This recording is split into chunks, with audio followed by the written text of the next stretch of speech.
Aliás, há quanto tempo a gente ouve falar sobre reforma política que vem sempre fatiada e que volta de tempos em tempos, Leninger?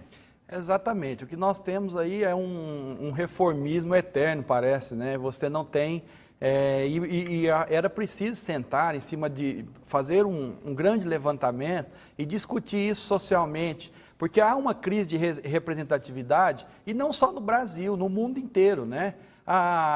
Pessoas querem participar mais do processo, e com a tecnologia isso é possível, né? Isso facilitou muito essas questões de participação. Então nós precisamos fazer um grande esforço para não ficar reformando a reforma eleitoral, mini reforma eleitoral,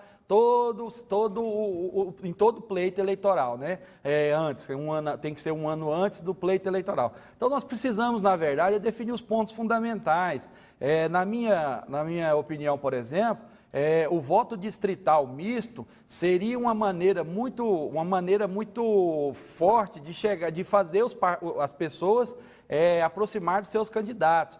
Por exemplo, aqui no estado de Goiás, nós elegemos 17 deputados federais, nós pegamos o estado de Goiás, dividimos em 17 distritos e cada um vai ser candidato por aquele distrito, né? Nós temos 246 municípios, tem pessoas que têm voto em todos os municípios. Ele não tem nem tempo de visitar esse município depois, porque é muita coisa. Então você vai trabalhar pela sua região você vota 2 vezes, né, para deputado federal, por exemplo, e você tem um eleito com mais votos e o eleito daquele distrito. Então são medidas claras para tentar aproximar o eleitor do seu candidato, assim também como é o fim das coligações, né?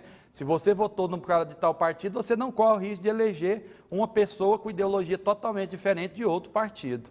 E por falar nessa questão do distritão misto, né, dessa possibilidade, na sua opinião, Guilherme, isso não poderia dar superpoderes a determinado deputado federal em uma região? Não iria ficar um tanto quanto sem concorrência ali, nessas cidades? Sem dúvida, Rafael. O distritão, a gente tem até uma brincadeirinha na ciência política que é sempre o distritão o retorno, né?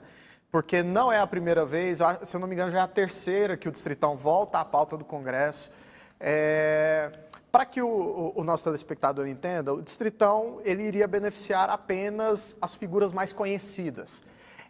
No entanto, muito deputado por aí calculou muito errado, sabe? Se pegar o que teve de voto na eleição anterior, não conseguiria replicar o mesmo na presente, em uma eleição que viesse a ter o distritão e ser reeleito.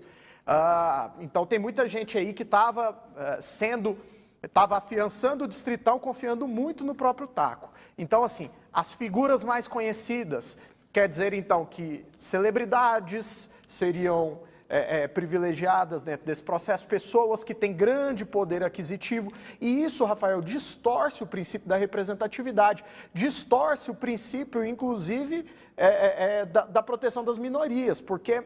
Pense, como é que indígenas se fariam representar na Câmara dos Deputados sem ter acesso a holofotes, a câmeras, enfim, a esses meios que pessoas conhecidas têm?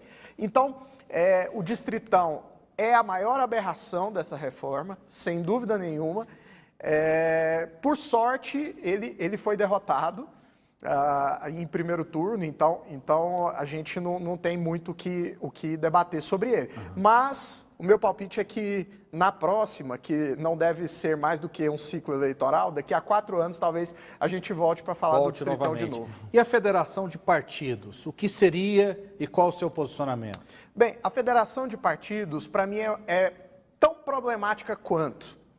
Porque ela seria uma camuflagem para legendas pequenas que vem num processo de deterioração por não conseguirem fazer as cadeiras suficientes. O que acontece?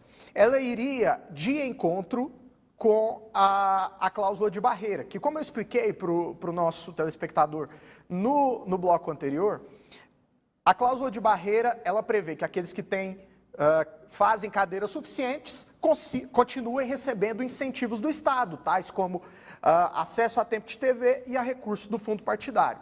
Essas legendas, teoricamente, iriam sumir seriam aglutinadas por legendas maiores. O que a Federação de Partidos vai criar? Ela vai criar um bloco de partidos, vamos supor, 4 partidos.